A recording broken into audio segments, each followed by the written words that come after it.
Marcha patriótica. La marcha de la esperanza, la alegría y la dignidad. La fórmula para encarar los grandes problemas políticos y socioeconómicos del país no puede ser la guerra infinita, sino por el contrario, la solución política del conflicto, con cambios estructurales a favor de las mayorías. La travesía de 3 grupos campesinos que viajan a Bogotá para asistir al nacimiento de este movimiento en Reportajes Telesur. Marcha patriótica, este miércoles.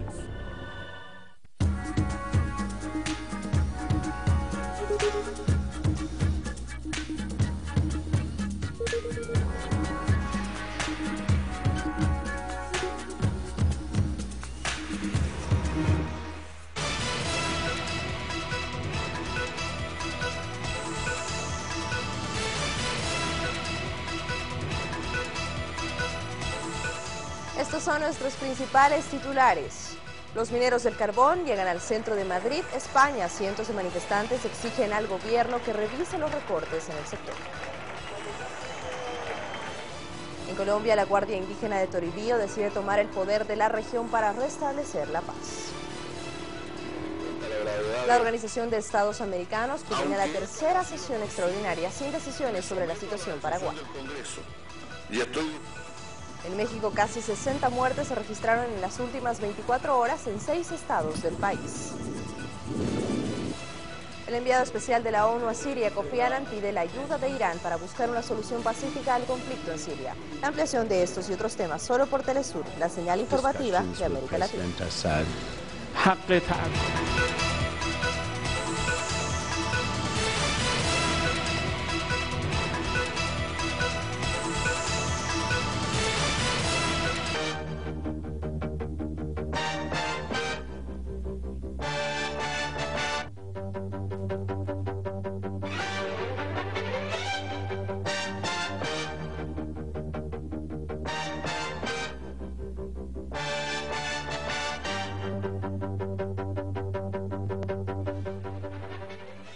Saludos amigos, tripulantes de nuestra querida, contaminada y única nave espacial. La misma que desde la última vez que nos vimos por estos medios, donde quiera que se encuentren de ese lado del receptor, ha dado otra vuelta sobre su eje imaginario y por supuesto sigue generando acontecimientos en pleno desarrollo. Acontecimientos que, como podrán imaginar, son una secuela de consecuencias sociales de la dramática situación económica en la que se debate el viejo continente. Y veremos además unos ejemplos de primera división, de grandes ligas, como decimos en béisbol, de lo que es la hipocresía cuando opera la raison d'État, es decir, cuando los intereses de lo que llamamos el Estado, aunque mucha gente sigue creyendo como aquel famoso personaje que el Estado son ellos, ¿no? L'État c'est moi. El hecho es que gente que se dio con todo, como el primer ministro británico y el actual presidente de Francia, ahora se sientan a compartir la mesa y aquí no ha pasado nada. Pero también no es menos cierto que el paquetazo neoliberal que se aplicó en España, más la burbuja hipotecaria, más la economía del ladrillo, ahora tuvo que ir a pedir cacao, como decimos en Venezuela. En el ámbito de Bruselas, toda Europa pensando, ¿sale o no sale España? Y además están los otros países del Mediterráneo en juego, ¿no? Bueno, es necesario entrar a ver los acontecimientos en pleno desarrollo, porque las imágenes son relativamente frías, pero el mar de fondo que hay y el costo social de estos paquetazos no tienen otra opción. Paquetazos, groseros, antihumanos, los están cumpliendo y van a rezar el catecismo del neoliberalismo a Bruselas. Resultado de todo esto, España está que arde y es solo el comienzo, pero no es solo España. De Guindos afirma que la ayuda a los bancos españoles será un proceso de 18 meses, pero además ponen primero los bancos y después las necesidades del pueblo y de los trabajadores. ¿Cuándo no? Bruselas, ECOFIN, reunión de ministros de Economía y de Finanzas. Llegaba ahí Mario Draghi, presidente del Banco Central, Tsipras Vassos, ministro de Chipre, Vasos Charlie, dice. Hay una buena discusión en la última noche y creemos que hemos dado buenos pasos hacia adelante para lograr que esto se mueva. El ministro Luis de Guindos, de España. Desde el punto de vista de la recapitalización de las entidades españolas y para garantizar lo que es la solvencia de una parte del sistema financiero español. Es decir, yo creo que es un acuerdo muy positivo. Ministro polaco de Finanzas, Jean-Vincent Rostowski, dice, pienso que ayer la zona euro tomó una decisión perfectamente justificada y es una expresión de realismo y de todas maneras debería haber una buena señal en los mercados. Perfectly justified, it's an expression of realism and therefore should be a good signal for the markets. Luego, el ministro austríaco, Maria Fekta. Debido a la situación política en Grecia, hemos tomado con una serie de compañeros un lugar para analizar la situación con la Troika. Y veremos qué se ha dejado atrás, qué es lo que se ha logrado. Tenemos que elegir cuáles son los ajustes. Y no podemos disparar desde la cintura, tenemos que evaluar los hechos primero y después esperar a ver por la Troika. El ministro de Finanzas de Luxemburgo, Luc Frieden, dice, no pienso, ni ustedes podrían decir, ni pensar que hay una manera de posponer las cosas. Hemos tomado pasos muy claros. Hay que decir que 100 billones de euros están a la mano. El memorándum de entendimiento tiene líneas que hay que seguir. Seremos capaces de decidir el primer tramo en las próximas semanas, en tanto los procedimientos a nivel nacional se completen. Y hay que evitar las tácticas dilatorias y las maneras de posponer las cosas. Los mercados están convencidos. Ustedes saben que proveyendo 100 billones, bueno, crearemos las condiciones necesarias, ¿no? El ECOFIN confía que las decisiones sobre España, por ejemplo, calmen a los mercados. Los ministros de Economía y de Finanzas de la Unión Europea negaron hoy que se necesitan acciones urgentes adicionales para España y confiaron en que el acuerdo sobre los términos de la ayuda europea a la banca y la flexibilización de la senda de reducción del déficit calmen a los mercados. Bla, bla, bla. Situación nos da unas posibilidades desde el punto de vista de saneamiento del sistema financiero español que yo creo que van a ser muy profundas, van a ser muy importantes y que evidentemente tenemos que aprovechar al máximo. Es decir, los próximos 18 meses tenemos que aprovechar para todo lo que es el proceso de saneamiento de esa parte compleja del sistema bancario español, que también está ligado a un aspecto macroeconómico, que es el desapalancamiento de la economía española. En julio se va a presentar un plan bianual. Grandes explicaciones para ver por qué se ayuda a los bancos. Y los obreros lo están pasando cada vez peor. Los mineros ya estaban en camino hacia Madrid. Olli Rehn, titular de la Comisión de la Unión Europea para Asuntos Monetarios, dijo, solamente hay que subrayar que permitiendo a la directiva recapitalizar los bancos, esto se hará solo cuando las condiciones se hayan cumplido. Es una piedra fundamental en nuestros esfuerzos para romper el círculo vicioso entre los bancos y las soberanías. Una vez puesto en lugar, tiene que ser una herramienta muy poderosa para bajar la presión sobre las soberanías y en la zona del euro. Muchos secretos, mucha gente lee los labios, así que no está de más, como en el béisbol, taparse con el guante la boca, ¿no? El comisionado Olli Rehn habló 2 veces. La primera, lo que ya les dijimos. And the ESM has adopted an instrument for direct bank recapitalization. There will be no need for a sovereign guarantee for banks being recapitalized directly. Y la segunda vez, mejor le decimos lo que dijo, ¿no? Una vez que haya un simple mecanismo de supervisión puesto en situación operacional, adoptaremos los instrumentos para la recapitalización de los bancos y no habrá necesidad de garantías soberanas para los bancos que sean recapitalizados directamente. Toda una jerga tecnológica, pero los bancos van primero y los trabajadores van de último.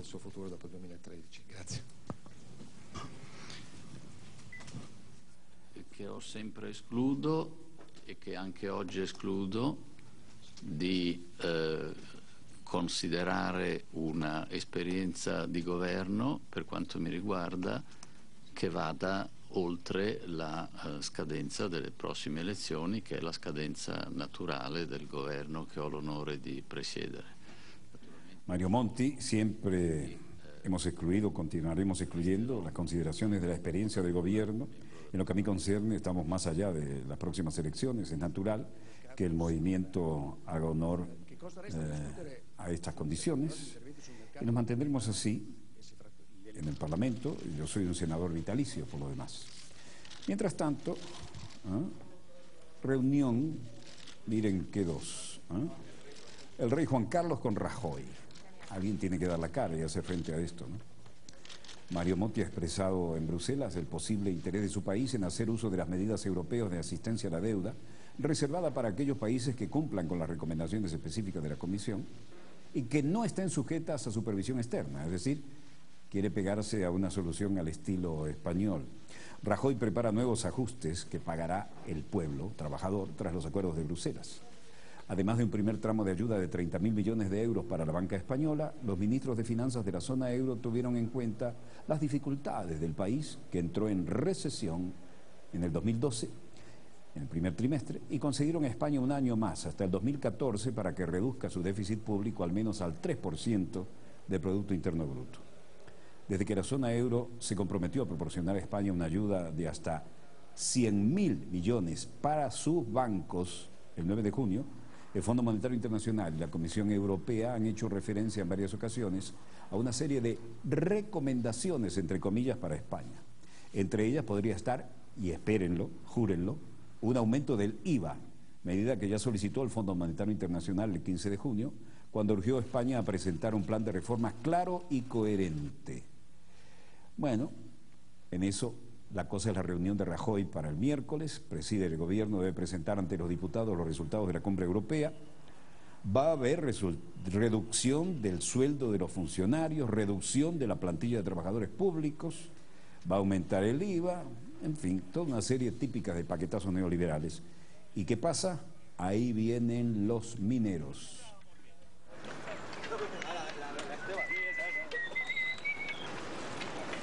Lleva más de 3 semanas, mientras la Bolsa de España subía hoy 0,58.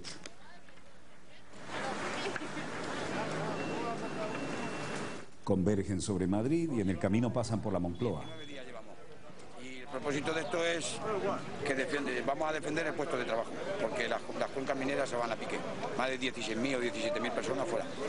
No tenemos dónde ir luego. Comiendo lo que les van facilitando sobre la marcha los solidarios,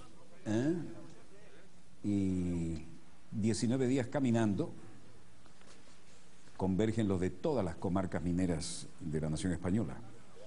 Álvaro Guerrero, 35 años, minero. Luego escucharemos a Miguel Ángel, 45 años, minero. Se han cargado la sanidad, se han cargado la enseñanza, se están cargando todos los sectores en 6 meses que llevan.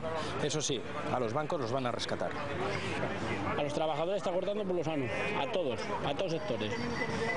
Sino el que engañó cuando antes de entrar prometió, no tocaremos los sueldos, no vamos a tocar los sueldos porque el trabajador tiene que ganar dinero. Si no gana dinero no se mueve el dinero. ¿Y qué ha hecho? Mentira todo. Y es cierto, de acuerdo a las condiciones neoliberales, lo primero que le metieron tijera fue la salud y la educación. Y lo demás, bueno, todo va mejor con la burbuja. No tienes nada mejor, ni siquiera un buen vaso de vino. Todos han puesto en sus sombreros, en sus cascos de seguridad, los nombres de los familiares que han dejado atrás y por los que están luchando. Porque todas las comarcas mineras de toda España están convergiendo sobre Madrid, están hartos. Y esto es solo el comienzo. ¡Mineros en lucha por 4 hijos de puta! ¡Mineros en lucha por 4 hijos de puta! ¡Mineros en lucha por 4 hijos de puta! Eso sonó muy bien frente a la Moncloa, ¿eh? Jolines, eso no pasaba cuando Franco, ¿eh? Oye, tú, ¿y por qué no se callan? ¿Eh? ¡Estos son los que sacan el carbón! ¡Aquí están! ¡Estos son los que sacan! ¡Guerra! Vamos. Los mineros gritaban "fuera Rajoy" a su paso por la Moncloa. Claro, fueron bastante más enfáticos que nosotros, ¿no?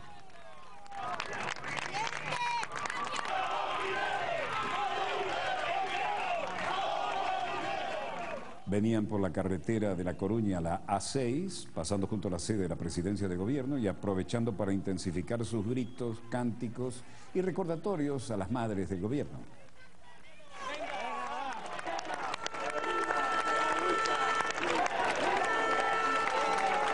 Somos mineros y no terroristas. Fuera Rajoy han sido algunos de los cánticos que, acompañados por continuos silbidos y pitos, han lanzado los manifestantes, que fueron acompañados por centenares de ciudadanos, entre los que se encuentran los secretarios generales de la UGT, Cándido Méndez, y de las comisiones obreras, Ignacio Fernández Toccho.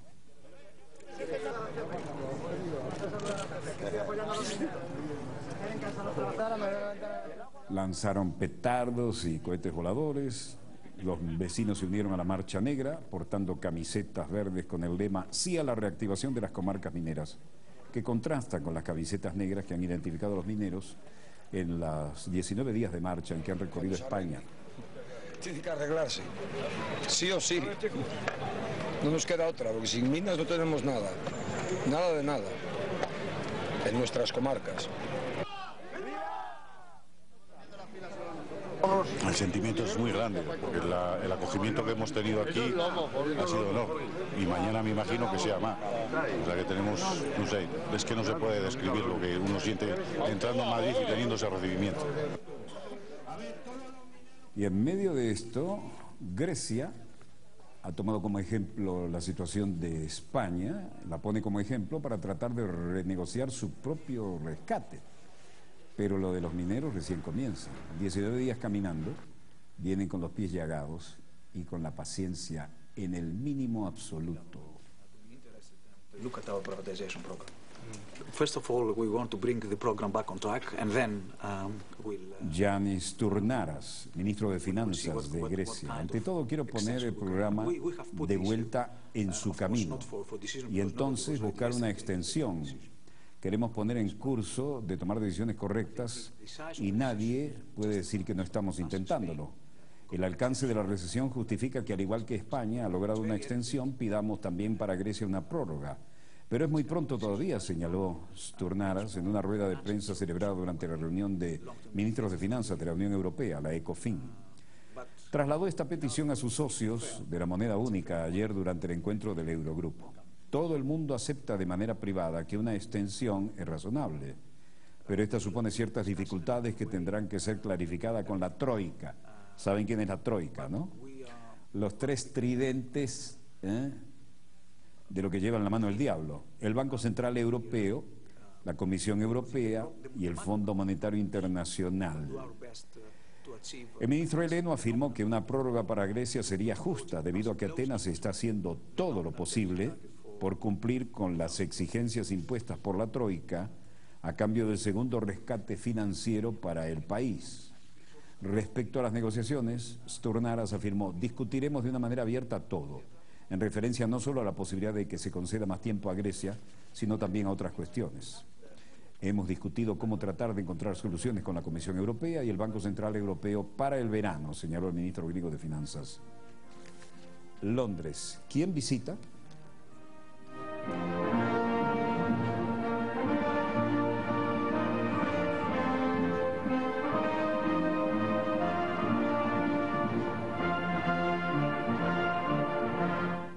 François Hollande, ahora presidente, recibido con todos los honores en el patio de la Cancillería en Whitehall. Cruzando la calle está el 10 de Downing Street.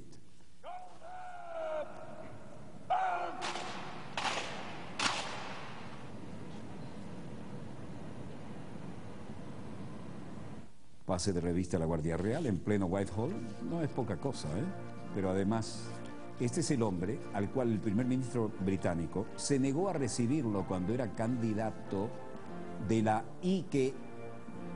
izquierda socialista, muy entre comillas, en Francia. Le hizo el desaire más grande cuando era candidato, pero ahora se lo tiene que calar como calaron las bayonetas aquí y recibirlo oficialmente. Aquí no ha pasado nada, ¿no?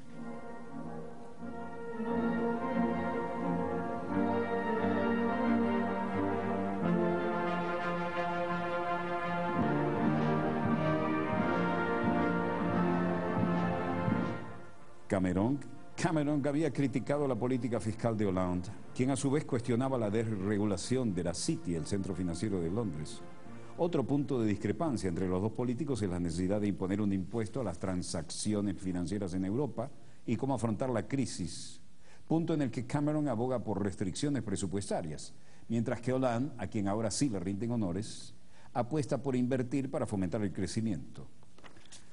Después de todo este protocolo, cruzaron la calle y del Whitehall al 10 de Downing Street no hay sino menos de 50 metros, ni siquiera hay que salir al parque. Así que después de que no te quise recibir cuando eras candidato, François, ahora te tengo que invitar a almorzar y tenemos intereses comunes difíciles de asimilar, pero veremos qué se hace, ¿no? La ciencia política del arte de lo posible, ¿o no? Todo detrás de la puerta legendaria. De paso hay dos, ¿no? Bueno, allí declararon cada bien a su manera. France is an essential and valued partner of Britain. Our economies are closely interwoven. Increíble, ¿no? Después que no lo quiso recibir cuando era candidato, ahora dice, Francia es esencial y un socio que comparte valores esenciales con el Reino Unido y nuestras economías están, pero íntimamente interconectadas. Compañías francesas emplean 180.000 personas en el Reino Unido y nosotros exportamos más a Francia que a China, a la India, Japón y Turquía, todos combinados. Estamos trabajando juntos para un futuro de nuestra necesidad de energía, cooperación nuclear, poder. Compañías como la EDF y Centrica ahora están desarrollando estaciones de poder nuclear en Somerset. Nuestra cooperación en el túnel del canal, en los puertos, nuestra seguridad en las Olimpiadas. Estoy encantado de tener a François aquí y espero que venga a ver alguno de los juegos él mismo. No lo quiso ni recibir cuando era candidato. Cuando yo digo que podemos hacer las cosas juntos, es lo que digo. Tenemos una extraordinaria experticia, también estamos comprometidos a cooperar en las materias de defensa. En Europa somos dos países que tienen el potencial de defensa, así como la fuerza nuclear estratégica, y esto significa que podemos actuar solidariamente y con responsabilidad. Así que seguiremos compartiendo información de tecnología para incrementar nuestros esfuerzos de defensa sin estar en la necesidad de gastar más. Solidaire et en même temps ça nous rend responsables. Donc nous allons continuer à échanger nos informations, nos technologies pour améliorer encore notre effort de défense sans dépenser davantage. Increíble, increíble. Ahora sí están a partir de un confite. Tras un almuerzo, Cameron y Hollande dieron una rueda de prensa conjunta.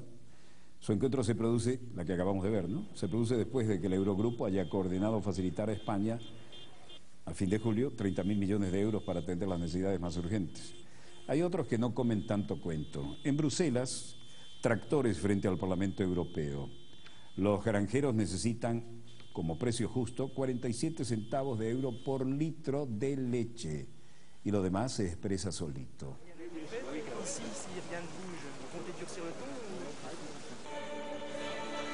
John Comer hicieron ahí una especie del agua artificial y dijeron, bueno, a ese precio preferimos votarla, ¿no?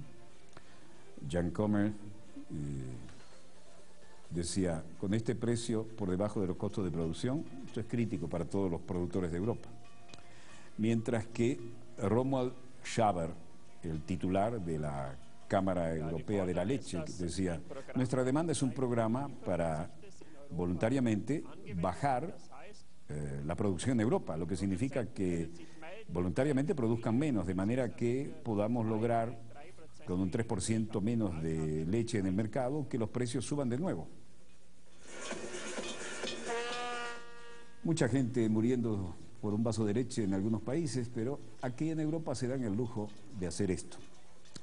John Comer, un granjero, dice, si el precio de la leche cae por debajo del costo de producción, esto es crítico para los ciudadanos de Europa y para todos los granjeros. A menos que las políticas pongan en claro el nivel europeo, no hay manera de sostenernos en el mercado, ni ahora, en el presente, ni en el futuro. Put in place at European level, then it will not sustain itself into the future.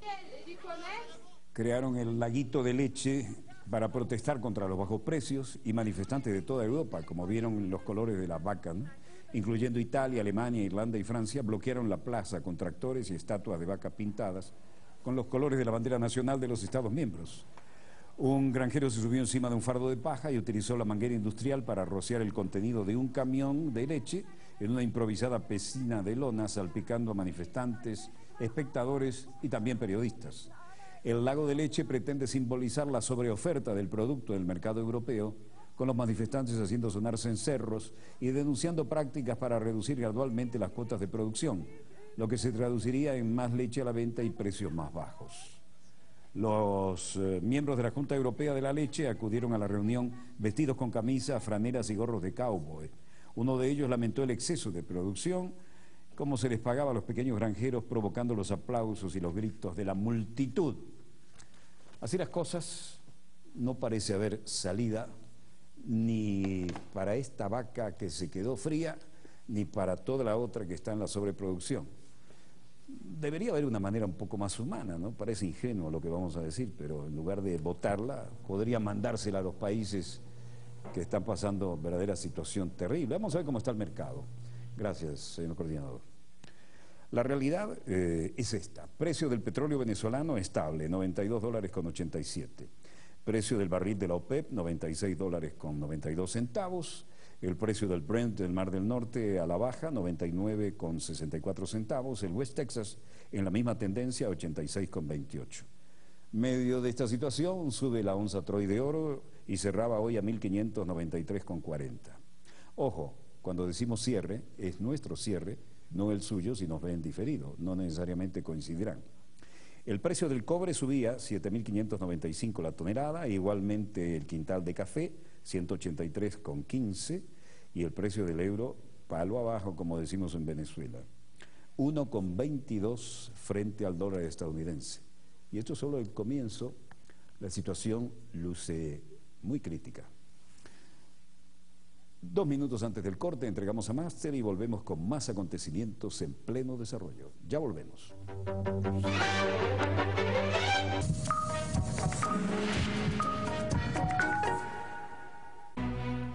Vivo en un lugar que no es mío.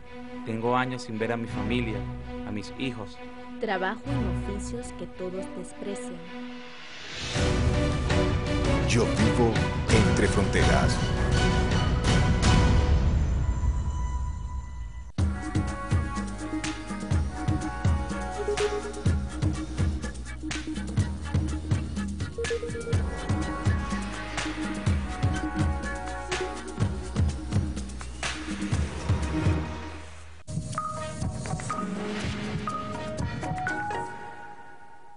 Volvemos con más acontecimientos en pleno desarrollo. Y hemos modificado todo el segundo bloque porque hoy fue otro de esos días patéticos de ese engendro llamado Organización de Estados Americanos, donde se le ve la hilacha a medio mundo.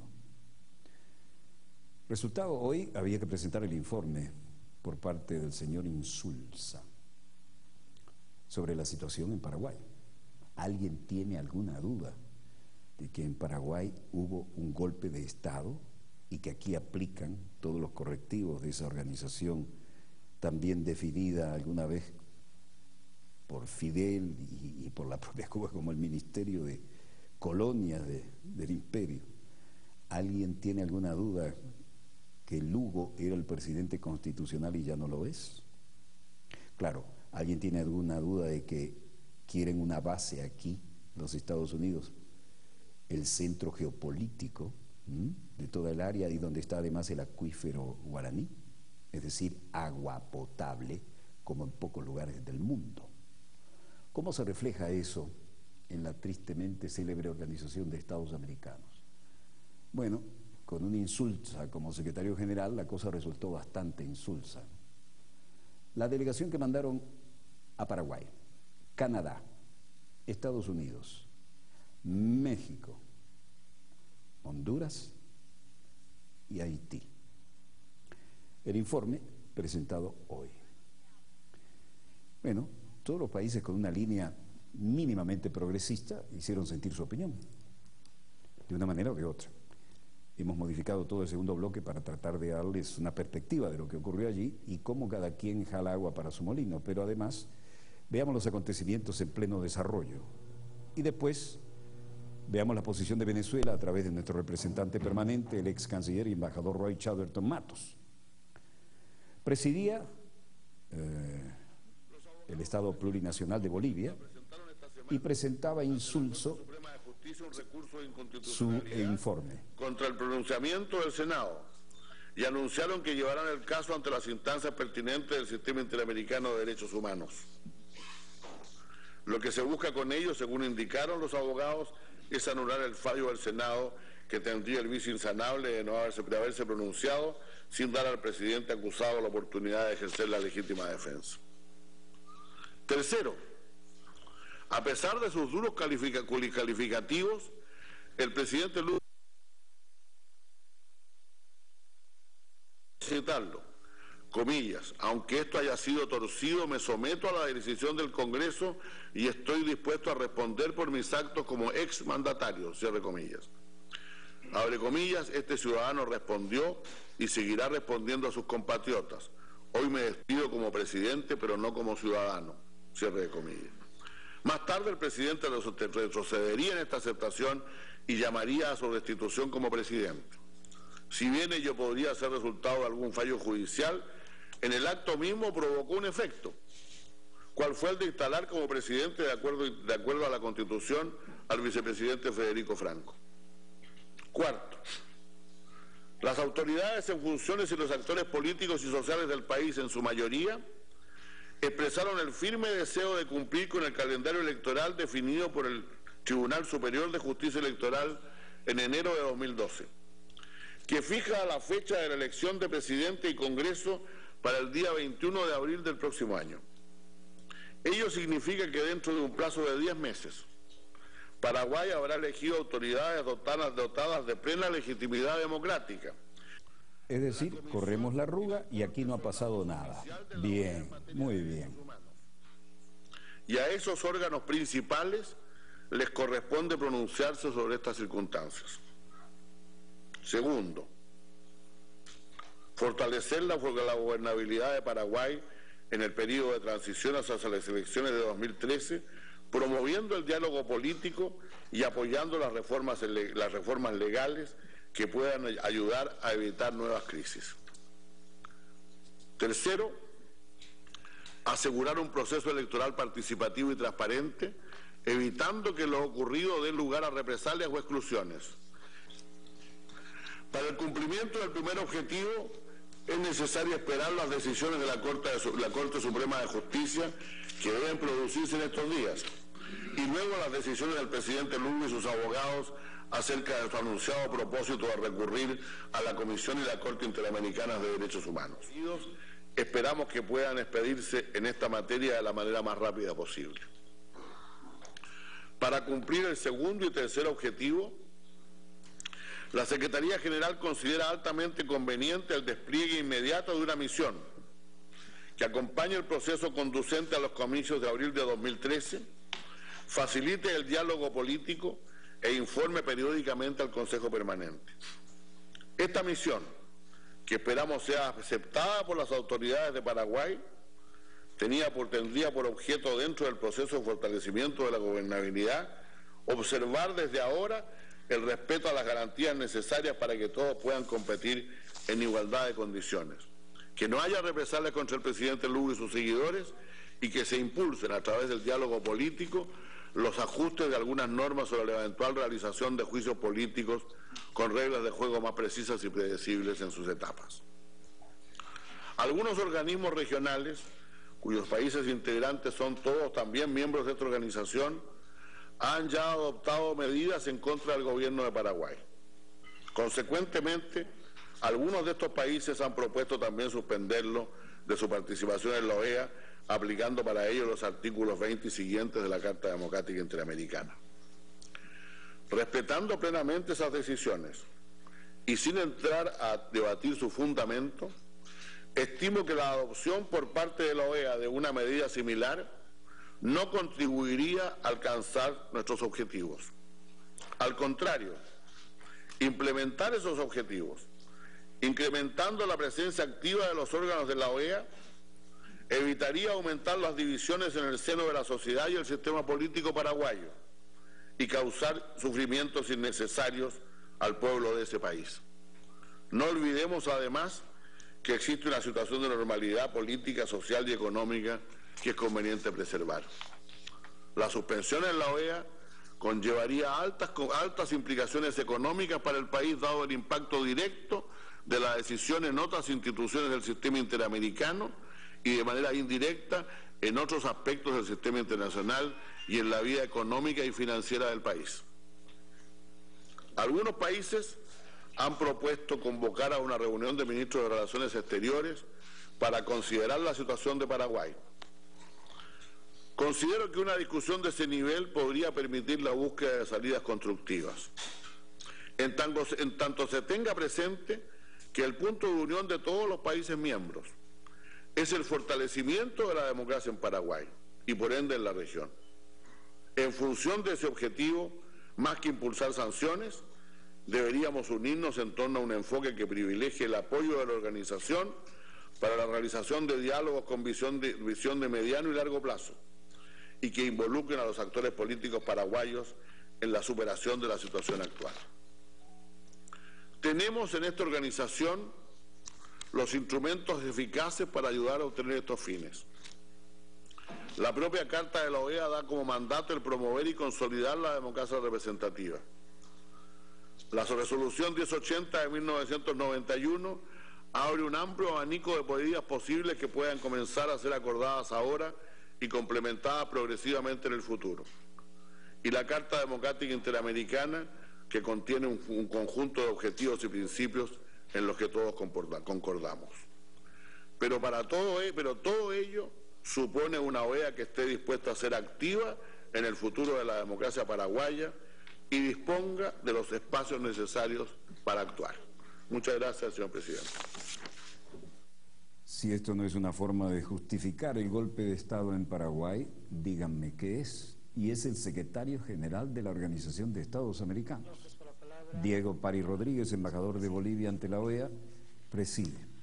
Obrigado, senhor presidente. A delegação do Brasil gostaria de reiterar os termos da declaração feita pelos chefes de Estado da Unasul, no sentido de condenar a... Breno Díaz da Costa, representante de Brasil ante la OEA, pone los primeros puntos sobre las IES. Como mencionou o representante do Paraguai, de fato a OEA está à prova e certamente essa organização deverá considerar com muito cuidado todas as informações que foram recebidas, exatamente para que nós não passemos uma mensagem equivocada.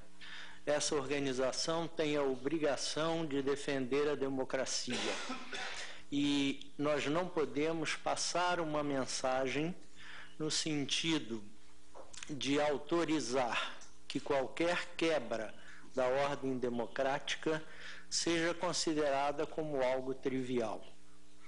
¿Vieron lo que dijo, no? En efecto, la OEA está a prueba y no podemos mandar el mensaje equivocado en el sentido de que cualquier corte del hilo democrático sea considerado algo trivial, y se lo está diciendo en su cara al secretario general. Avaliar o informe apresentado pelo secretário-geral, que evidentemente contém propostas que são propostas exclusivas do secretário-geral, no necesariamente... Y habla, evidentemente, el informe del secretario general tiene propuestas que son exclusivas del secretario general. Mas, enfim, assim como as propostas do senhor secretário-geral serão consideradas devidamente, como todas as demais propostas que devem ser apresentadas, e algumas já foram mencionadas aqui, numa próxima reunião do Conselho. Muito obrigado. Diego Pari Rodríguez preside como representante del Estado Plurinacional de Bolivia. Representación de Argentina. Gracias, señor presidente. Martín Gómez Bustillo, representante de Argentina. La República Argentina desea ratificar el espíritu y contenido de las decisiones adoptadas en el marco de la 43ª reunión del Consejo del Mercado Común y Cumbre de Presidentes y la reunión extraordinaria del Consejo de Jefas y Jefes de Estado y de Gobierno de la Unión de Naciones Suramericanas del 29 de junio pasado, que condenaron la ruptura del orden democrático producida en la República del Paraguay. En ese sentido, señor presidente, reiteramos una vez más que este tema requiere una atención particular por parte de la OEA en defensa de las instituciones democráticas del hemisferio. Por lo tanto, como lo hicimos en la anterior reunión de este Consejo Permanente, señalamos que Argentina quiere que haya una reunión de cancilleres, posición que se sostendrá cuando el tema sea debatido o considerado en una futura sesión de este Consejo. Pero como se ha hecho mención a mi país y se ha hecho mención equiparando de alguna forma la renuncia del expresidente de la Rúa con un golpe de Estado, mi delegación quiere señalar enfáticamente que esa confusión es ignorar lo que es la renuncia de un presidente y saber lo que es un golpe de Estado. Confundir la renuncia de un presidente con un golpe de Estado es ignorar no solamente la historia acontecida en mi país, sino mezclar las instituciones republicanas del mismo país. Gracias. Agradecer a la representación de Argentina. Ofrezco la palabra a Estados Unidos. Thank you very much, Mr. Chairman. Muchas gracias, señor presidente. Los Estados Unidos acoge la presentación del informe y agradece al secretario general por haber encabezado esta misión que fue a Paraguay. Nosotros tuvimos el honor de ser parte de la misma. Estados Unidos se interesa profundamente en el éxito de la democracia paraguaya y nuestra intención... Por Estados Unidos habla la embajadora Carmen Lomelin.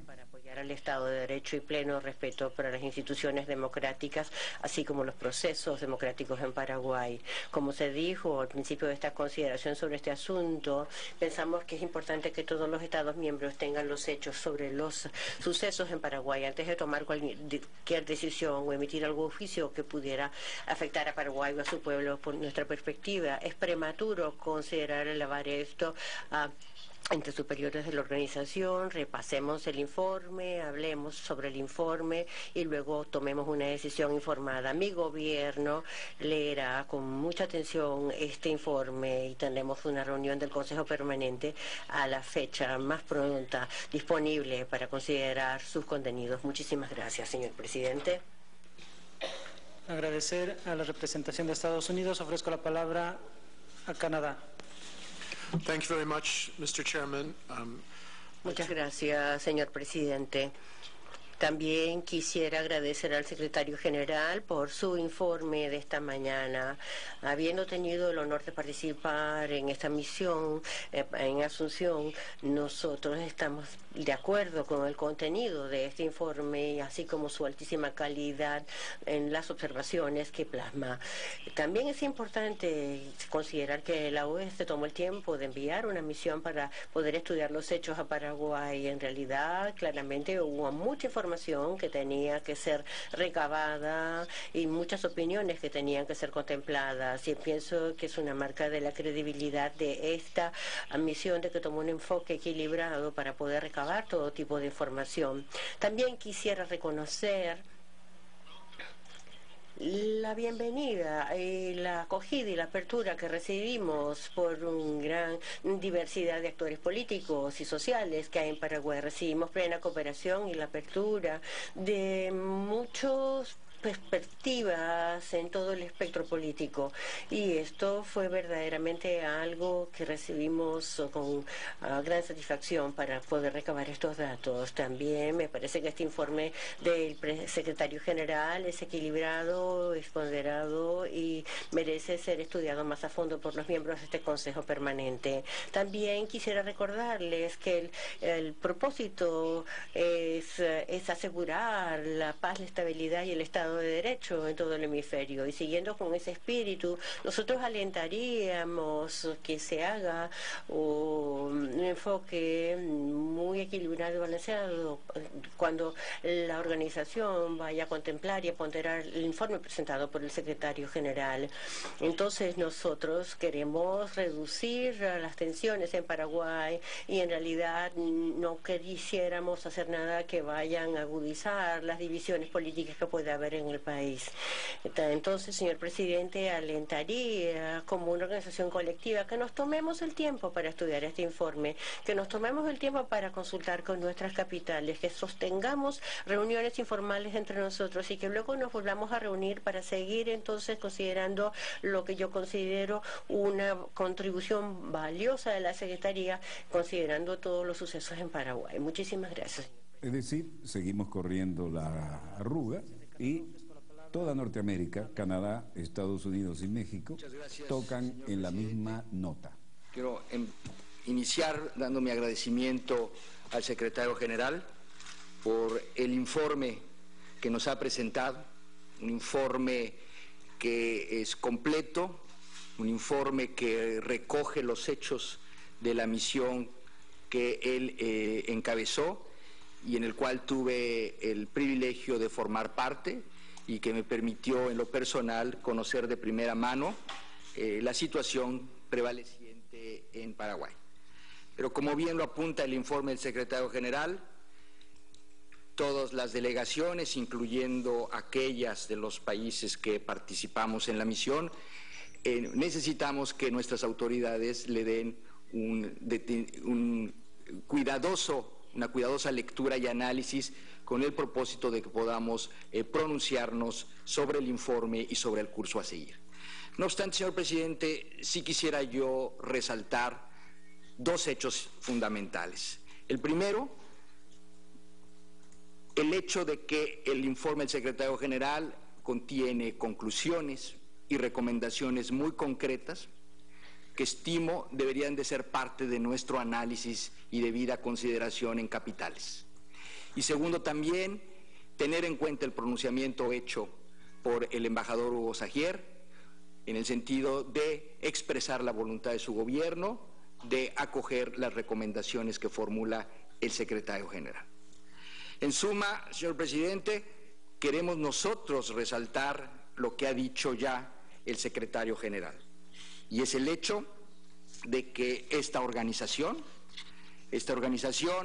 que ha sido fundada con base en principios y propósitos, tiene instrumentos eficaces para ayudar a obtener los fines para los cuales fue creada. La organización tiene su propia especificidad y su propio mandato.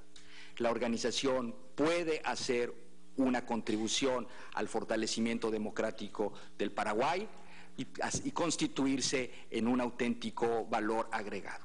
Con estas reflexiones, señor presidente, leeremos en México con detenimiento el informe del secretario general y nos unimos a otras delegaciones que han sugerido la convocatoria de una próxima reunión del Consejo Permanente para discutir el informe. Expresamos nuestro deseo de que esta convocatoria pueda hacerse a la brevedad posible. Como ven, esto es más de lo mismo. Y entre una situación de prueba, un gobierno democráticamente electo que es derrocado en un golpe parlamentario. ¿Qué es lo que cambia el tono? Si no tuviéramos otras intervenciones, brevemente ofrezco la palabra a la representación de Venezuela. Muchas gracias, señor presidente. Tout va bien, madame la marquise. Esa es una viejísima canción francesa retomada en España con el título "No hay novedad, señora baronesa". Es el caso. Hemos escuchado la prolija presentación que ha hecho el señor secretario general.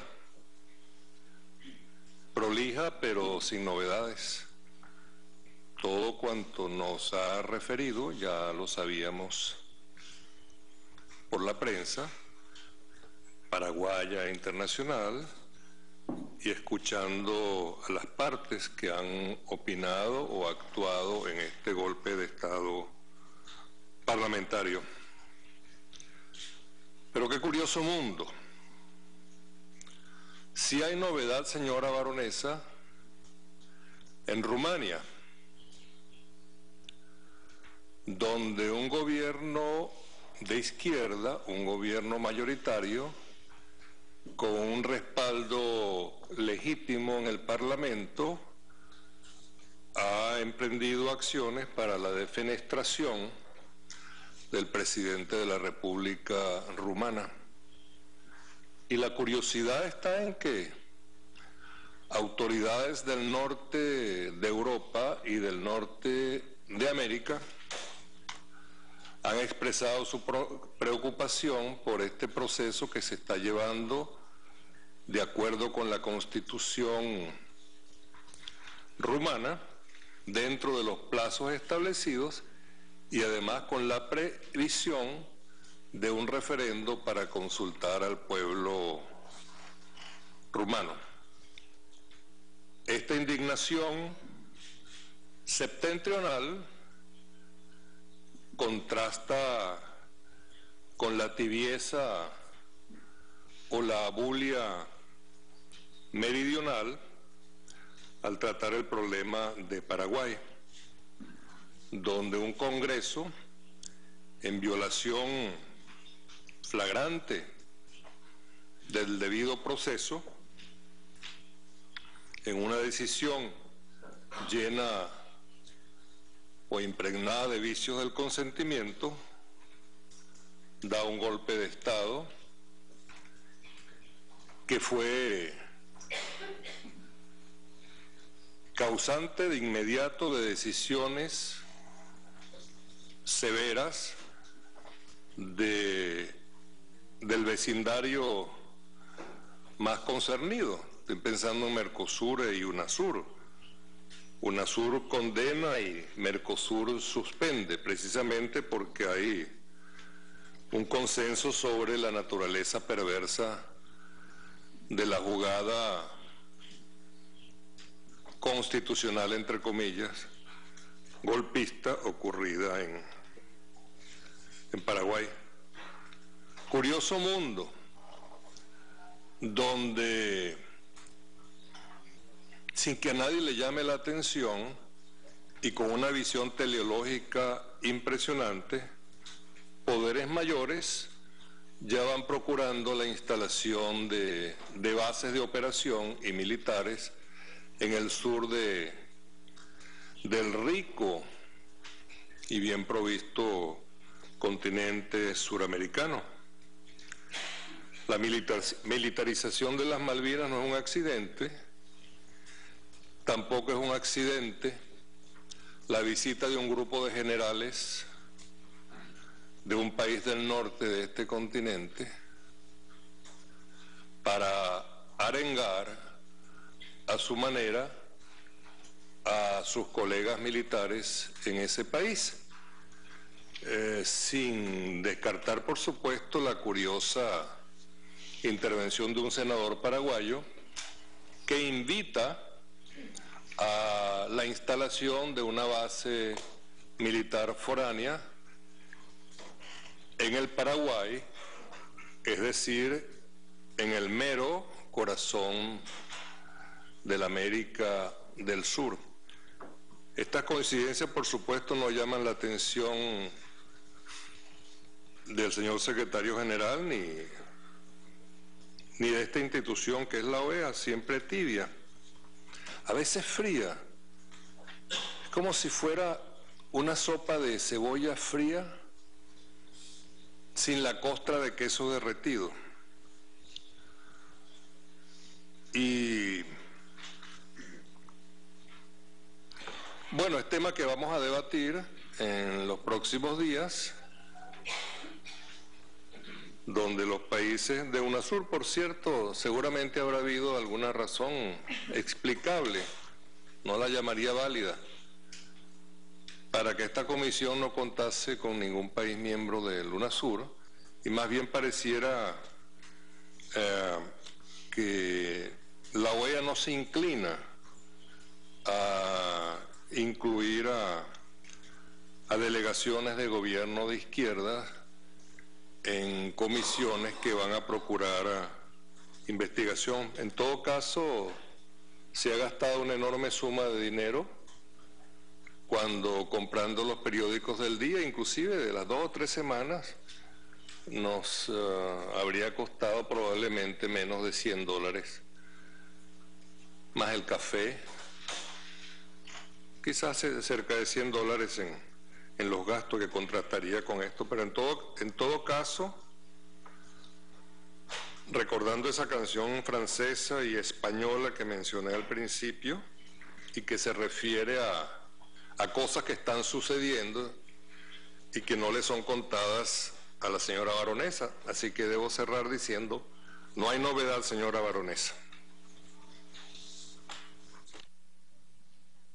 Con el estilo tradicional de Roy Chatterton Matos ante la Organización de Estados Americanos, donde definitivamente se está cohonestando un golpe de Estado contra un gobierno democráticamente electo, como lo fue el del presidente Lugo, la hermana República del Paraguay, y evidentemente con la visita de los militares a que hacía referencia, nos encontramos con que se cohonesta el golpe de Estado y además, una vez más, la Organización de Estados Americanos actúa de acuerdo a los intereses estratégicos de América del Norte, y la delegación, que estaba integrada por Canadá, Estados Unidos y México, tocando al mismo son y entonando en la misma cuerda, se le sumó Honduras y Haití, y el resultado está a la vista. Bueno, una vez más hemos puesto la pica en Flandes con nuestro representante en la OEA, y ciertamente esto da para pensar. De todas maneras, no se ha dicho la última palabra, pero ahora corren la arruga y el señor Insulzo dice que van a esperar, que en 10 meses ya esto, hay unas nuevas elecciones y aquí no ha pasado nada. Volveremos mañana, Dios mediante, cuando nuestra querida, contaminada y única nave espacial haya dado otra vuelta sobre su eje imaginario y estemos aquí para contarles la pequeña gran historia de las próximas 24 horas, la de hoy, ya que la acaban de ver. A nombre del equipo Dossier, donde quiera que se encuentren de ese lado del receptor, les agradecemos permitirnos estar allí con ustedes. Les habló Walter Martínez. Disponga usted de las cámaras, señor director.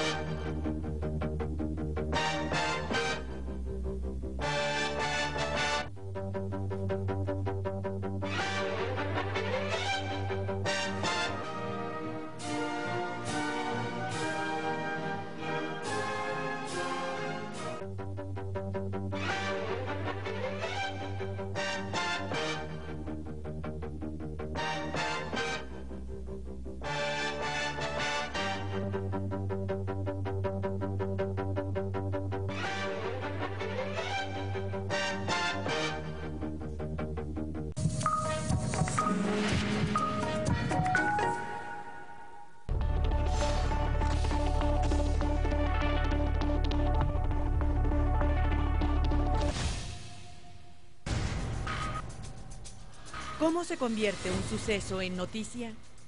¿Qué tan auténticos son los mensajes de los medios? ¿Cuál es su influencia en las conductas sociales? ¿Quién decide lo que se debe difundir? Todos los miércoles, Telesur trae El Seriado Argentino, que analiza cómo funcionan los distintos medios de comunicación. En el medio, todos los miércoles.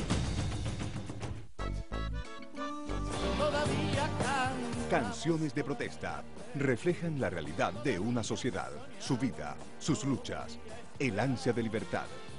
En España, la Nova Cansó En Cuba, la nueva trova, en Argentina, la música nacional que empezó a difundirse durante la Guerra de Malvinas y floreció con la vuelta de la democracia.